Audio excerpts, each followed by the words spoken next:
Bienvenue à toutes et à tous, Orlando Torresilia, de filmcasttorresilia.com. Bien, nous continuons donc avec la série de vidéos sur le livre du bâtiment que nous avons ici. Commencez par regarder dans la liste de lecture l'introduction, livre du bâtiment, introduction, où nous expliquons plus en détail l'objet du livre du bâtiment et la loi, qui est la 3899e, que nous mettrons dans la description. Bien. En consultant le livre du bâtiment, où sont rassemblées dans la documentation les étapes marquantes de la construction du bâtiment.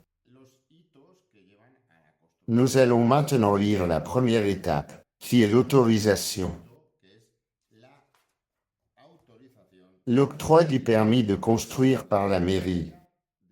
Car évidemment, si la mairie ne délivre pas le permis de construire, on ne peut pas commencer. Cela est donc consigné ici dans la documentation du livre du bâtiment.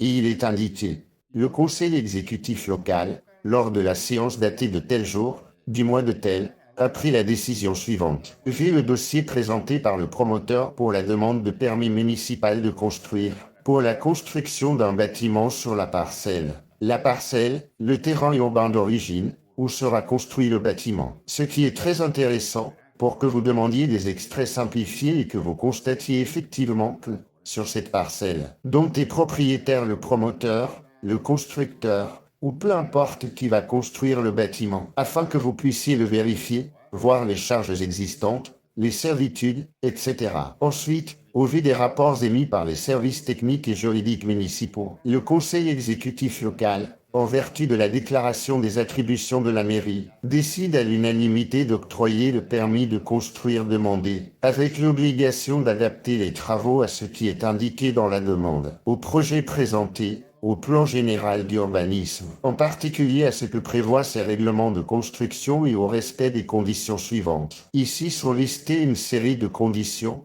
ainsi que les délais, établis par la mairie, qui doivent être respectés dans un certain délai.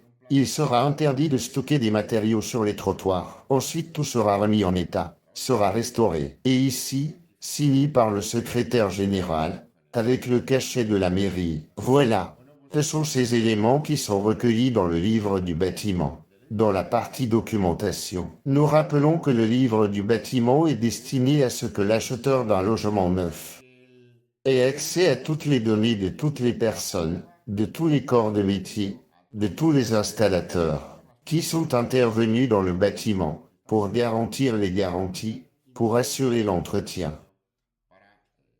Recommandation de maintenance, de toutes les installations et toute la documentation et toutes les étapes, plans, etc., qui ont eu lieu pour construire le bâtiment, et aboutir à la rédaction d'un acte de vente pouvant être enregistré au registre de la propriété. Eh bien, vous savez que vous pouvez nous consulter via WhatsApp au 6 9 3 0 2 3 9 2 10 pour très peu, en visioconférence. Contactez-nous pour fixer ce rendez-vous vidéo et à très bientôt dans de prochaines vidéos, si Dieu le veut. Merci.